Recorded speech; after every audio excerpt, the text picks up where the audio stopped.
A suburban home has become an integral part of the American dream. Aerial views of every American city capture endless seas of pitched roofs, backyard pools, and green lawns.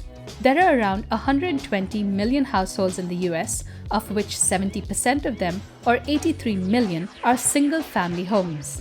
Suburbs provide an increased quality of life, a sense of community, and privacy that isn't found in cramped urban areas. However, suburban homes are built as fast and as cheaply as possible. They have weak walls, inadequate insulation, flimsy siding, and roofing. They are consequently energy guzzlers and major contributors to greenhouse gas emissions. In fact, heating and cooling our buildings accounts for 51% of the total energy use in the US. The actual construction of homes is also very wasteful. It is estimated that 30% of building materials delivered to a construction site can end up as waste. Another problem is the reliance on public utilities like water, power, and waste disposal. City grids cannot keep up with the exponential growth in demand. It is barely the start of summer here in Texas, and ERCOT, who operates the electric grid, has asked Texans to conserve power and prepare for blackouts. Something needs to change. We need to build better homes that aren't energy guzzlers, we need to drastically reduce construction waste, and we need to reduce our reliance on public utilities. This is exactly what Earthship homes achieve. They are off-grid structures that minimize their negative impact on the environment. In this video, we're going to look at how Earthship homes work, their pros and cons, and whether they can revolutionize the construction industry. Earthships are the brainchild of architect Michael Reynolds, also known as the Garbage Warrior. After graduating from the University of Cincinnati, my alma mater, he quickly turned away from traditional architecture. He addressed the problems of trash and lack of affordable housing by building low-cost homes made of trash. The first walls he built were made of packs of empty drink cans, wired together to make a building block. Through trial and error, Reynolds has refined his building concept into what he calls Earthship Biotecture. He has defined 6 principles to live self-sufficiently and sustainably: shelter, heating and cooling, power, water, sewage, and food production. First off, using recycled materials for shelter. When building Earthship homes, old tires are packed with local earth and pounded with heavy mallets till they are stable. Each earth-filled tire weighs 300 pounds and takes approximately an hour to prepare. Layers upon layers of these tires are stacked to create load-bearing walls that act like a thermal battery. They store heat during the day and slowly release it to the interiors at night. It is estimated that tire walls act like an equivalent R40 wall. Interior, non-load-bearing walls can be made of aluminum cans, glass, and plastic beverage bottles. Bottles are cut in half, the bottom ends are taped together, and then stacked with the help of cement and mortar. These simple masonry techniques allow the freedom of curved walls and organic features. The second principle is passive cooling and heating. Earthships are oriented for maximum solar exposure. In the northern hemisphere, large glass facades face south, and in the southern hemisphere, they face north. Sun shines into the greenhouses that are usually in the front of the house. Behind another glass barrier are the bedroom, bathroom, and living rooms. To cool the interior spaces, 30-foot metal tubes run through the earth berm. When a skylight in the greenhouse is opened, convection sucks warm air out of the earthship.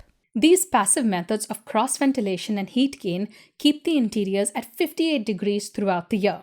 The third principle is producing clean energy. Earthships produce all the energy inhabitants need with solar panels and wind turbines. Batteries, charge controllers, and inverters store this energy so that the home is powered even at night. The fourth principle is water use. Rainwater and melted snow rolls off the sloped metal roof and into large cisterns behind the tire wall. A water organizing module fitted with pumps and filters purifies the rainwater so that it's potable and fit for indoor use. This water is used in sinks, showers, and bathtubs. In most suburban grid-tied homes, water isn't reused. After we wash our hands or flush the toilet, wastewater heads straight to the sewers. In Earthship homes, water is treated like a precious commodity, which it is. This brings us to the fifth principle, dealing with sewage. There are 2 main types of wastewater.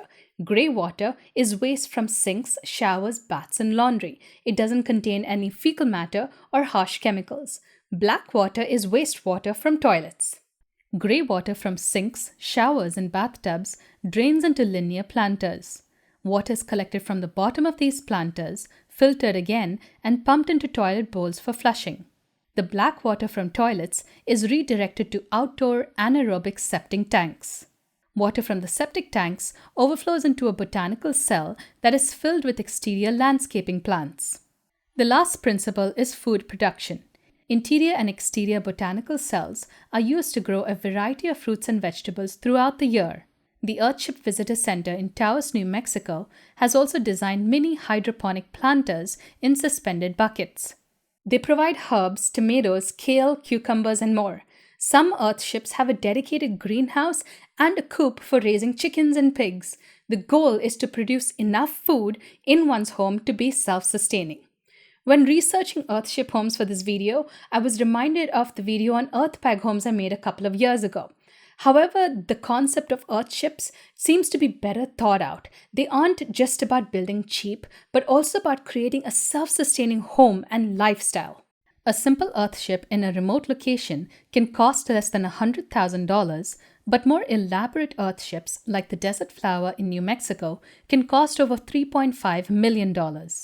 This home proves that you can have all the modern-day conveniences while reducing your footprint on the environment.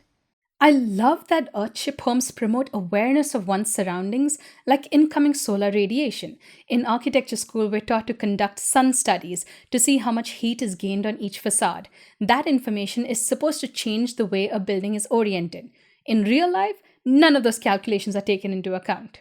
A city's grid dictates how buildings are oriented. In the suburbs, random winding roads or highways dictate how homes are oriented.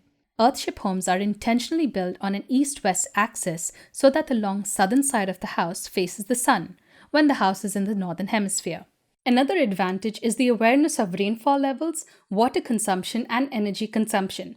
The water in an Earthship can be used up to 4 times. These homes use approximately 75% less energy than traditional homes of the same size.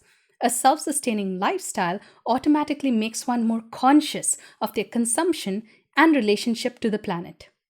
Earthship homes also seem to be fighting against planned obsolescence. The inhabitants of the Earthship community in New Mexico help each other fix broken appliances to prolong their lifespan. There is so much we can learn from their construction and their lifestyle. However, it is not an easy lifestyle. Earthship homes have many drawbacks that will prevent them from being widely adopted. Before we discuss them, I'd like to introduce the sponsor of this portion of the video, Brilliant. Brilliant is a website and app that allows you to interactively learn about science, math, and computer science.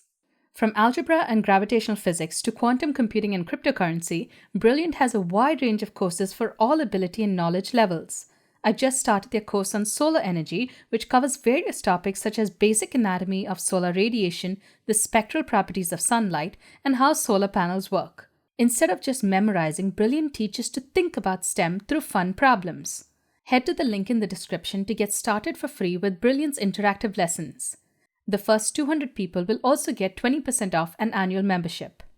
We've discussed the features of Earthship homes and their advantages, but what about their drawbacks? Like many alternative construction methods, Earthship homes are too reliant on manual labor.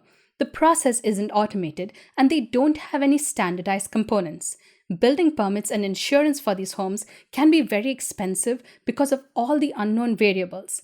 Reselling these homes can also be very difficult because very few people would want a home that is so drastically different from the norm. These two Earthship home builders say that transporting donated materials has caused significant wear and tear on their vehicles. The size and appearance of their home was determined by what they had found for free or cheap, which is a very unpredictable way of building. Opponents of Earthship homes say that they're not as natural or organic as they may seem. More than half the volume of materials used in the build is concrete, which has a high carbon footprint. I personally don't see this as a major issue. Most commercial buildings are built with steel and concrete. If a home is going to last longer and perform better than stick-built homes, we shouldn't completely dismiss the use of concrete. Earthships might work in New Mexico, but would need to be adapted for cooler northern climates. Active heating systems are required for winter months.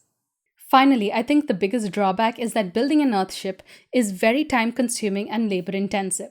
Sourcing discarded bottles and tires and transporting them takes time. Pounding earth into car tires takes time. We're living in a world where time is money, and we're already stretched thin with juggling kids, work, life, mental health, physical health, and more. It's almost impossible to tear oneself away from duties and responsibilities and go learn a new way of building and running a home. Again, I'm all for reducing our footprint on the environment and building off-grid homes, but I don't think that Earthship homes are the answer. I think we need to apply some of the concepts to existing homes. Building codes need to encourage passive energy systems, rainwater harvesting, active energy generation, sewage treatment, and more. We can't expect every homeowner to learn all these concepts. Instead, they should be integrated into suburban homes. Earthship homes can teach us to prioritize a building's performance and footprint. Let me know what you think about Earthship homes in the comments below. I'll link my Patreon page in the description. If you can support me, I'd really appreciate it. A big thank you to everyone already supporting me. I'll link all my sources in the description below and on my website. Don't forget to hit the like button, subscribe button, and the notification bell too. Thanks for watching. See ya.